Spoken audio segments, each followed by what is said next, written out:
Hello students.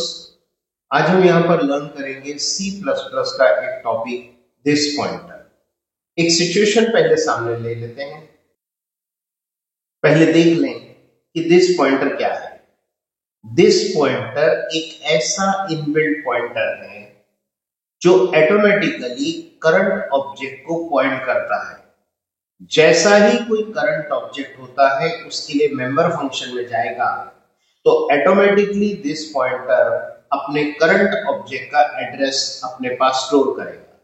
उसको ये programme की मदद से समझने की कोशिश करते हैं। प्रोग्राम का एग्जीक्यूशन जब यहां से शुरू होगा तो स्टार्टिंग में एक दिस नाम का पॉइंटर ऑटोमेटिकली इनबिल्ट क्रिएटेड होता है। सबसे पहले सैंपल के प्रकार के दो ऑब्जेक्ट S1 एंड S2 तैयार होंगे। S1 नाम का ऑब्जेक्ट सपोजिंग एड्रेस 2001 पे बना है। S2 नाम का ऑब्जेक्ट सपोजिंग एड्रेस 3001 पे बना है। उसमें A and B member data के एलोकेशन दोनों में आ गए। फिर ये स्टेटमेंट की वजह से क्या होगा ये लिखकर हम बता रहे हैं S1 ऑब्जेक्ट के लिए, तो S1 करंट ऑब्जेक्ट है, इनिट नाम के फंक्शन में जाओ, वो इनिट नाम के फंक्शन में जाएगा। जैसा ही S1 के लिए इनिट में जाएगा, क्योंकि S1 करंट ऑब्जेक्ट है, इसका एड्रेस दिस पॉइंटर में स्टोर करेगा। मतलब दिस पॉइंटर अपने करंट ऑब्जेक्ट को पॉइंट कर रहा है। देखो यहां पर दिस पॉइंटर हमेशा करंट ऑब्जेक्ट को पॉइंट करता है। S1 ऑब्जेक्ट के लिए जब वो इनिट में गया, जाते हुए 7 3 लेकर गया, x में 7 y में 3 स्टोर किया और फिर वहां पहुंचकर ये काउट की वजह से स्क्रीन पे प्रिंट करेगा my object address equals to this की वैल्यू। दिस की वैल्यू क्या है 2001, तो आउटपुट के तौर पे आ जाएगा 2001। फिर a इक्वल्स टू x लिखकर करंट ऑब्जेक्ट के a में वो x की वैल्यू मतलब 7 आ गई। लेकिन b में स्टोर करने का और एक तरीका भी बताया गया। क्या कह रहे हैं this dash greater then b, मतलब दिस जहां पॉइंट कर रहा है उस ऑब्जेक्ट के b में स्टोर करो y की वैल्यू, दैट इज यहां पर 3 स्टोर हो गया। फिर ऐसा ही नेक्स्ट स्टेटमेंट S2 ऑब्जेक्ट के लिए इनिट में जाओ। अब की बार करंट ऑब्जेक्ट होगा S2। S2 ऑब्जेक्ट के लिए इनिट में जाएगा और जाते हुए वैल्यू 5 और 9 लेकर जाएगा। वो जाकर यहाँ x और y में 5 और 9 स्टोर कर देगा। क्योंकि अब की बार S2 करंट ऑब्जेक्ट है तो उसका एड्रेस 3001 वो दिस पॉइंटर में आएगा। मतलब अब ये यहाँ नहीं बल्कि 3001 को पॉइंट कर रहा है। वहां पहुंचकर फिर से काउट स्टेटमेंट की वजह से स्क्रीन पर आउटपुट आएगा my object address equals to this की वैल्यू। अब की बार दिस पे 3001 है, दैट इज द स्क्रीन के ऊपर my object address equals to 3001 print कर देगा। a equal to x, a में x की वैल्यू मतलब 5, लेकिन b में स्टोर करने के लिए दूसरा मेथड यूज किया। दिस जहां पॉइंट कर रहा है, दिस जहां पॉइंट कर रहा है वहां के ऑब्जेक्ट के b में y की वैल्यू स्टोर करो विच इज 9, तो वो स्टोर कर देगा।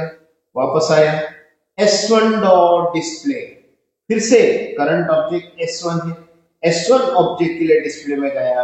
अब S1 करंट ऑब्जेक्ट है तो अगेन दिस पॉइंटर में 2001 आ गया, वो यहां पर पॉइंट कर रहा है। वहां पहुंचकर my object address equals to this की वैल्यू, तो स्क्रीन पे प्रिंट करेगा my object address equals to, अब दिस की वैल्यू है 2001 करंट ऑब्जेक्ट का एड्रेस, वो प्रिंट कर देगा। And then cout a, तो a की वैल्यू प्रिंट करेगा व्हिच इज 7। लेकिन b प्रिंट करने के लिए फिर से यूज किया this dash greater then b, मतलब दिस जहां पॉइंट कर रहा है उसके अंदर का b 3 will be printed. Same thing with the S2 dot display. S2 object के लिए मतलब अगेन करंट ऑब्जेक्ट 3001 वाला है, तो दिस पॉइंटर यहाँ S2 को पॉइंट कर रहा है 3001 को। S2 ऑब्जेक्ट के लिए डिस्प्ले में गया my object address equals to this की वैल्यू प्रिंट कर देगा 3001, फिर A प्रिंट करेगा 5, B प्रिंट करने के लिए फिर से दिस जहां पॉइंट कर रहा है उसका B मतलब 9 विल बी प्रिंटेड। तो इस तरीके से ये डेमोन्स्ट्रेशन प्रोग्राम से ये क्लियर होता है कि कैसे दिस पॉइंटर में हमेशा करंट ऑब्जेक्ट का एड्रेस स्टोर्ड है। यहां वाले केस में एक चीज ये देख लें कि ये जो स्टेटमेंट हम ऐसा लिख रहे हैं तो ये ऐसा हो सकता था b equals to y, but imagine करो अगर यहां पर ये y की वजह इसका नाम बी होता तो ये y की वजह यहाँ b होता तो ये स्टेटमेंट गलत हो जाता। b इक्वल्स टू बी, ये b मतलब ये, लेकिन तब ये b मतलब यही हो रहा है, तो उसे बताना ये वाला नहीं, ये वाला b लेना है।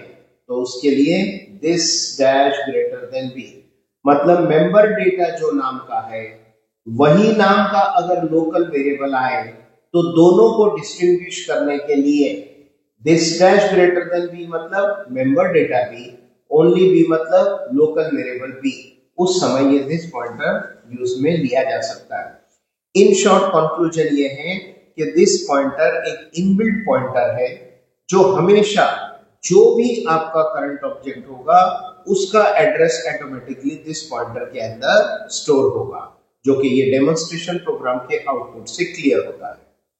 आई होप दिस पॉइंटर का ये कंसेप्ट आपको समझ में आया होगा। वीडियो अच्छी लगी हो तो लाइक बटन पे क्लिक करना, शेयर करना, चैनल को अभी तक सब्सक्राइब नहीं किया है तो चैनल को सब्सक्राइब करो, बेल आइकॉन पर क्लिक करो ताकि इस प्रकार के और भी वीडियोस हम आप तक आसानी से पहुंचा सके। Thank you very much.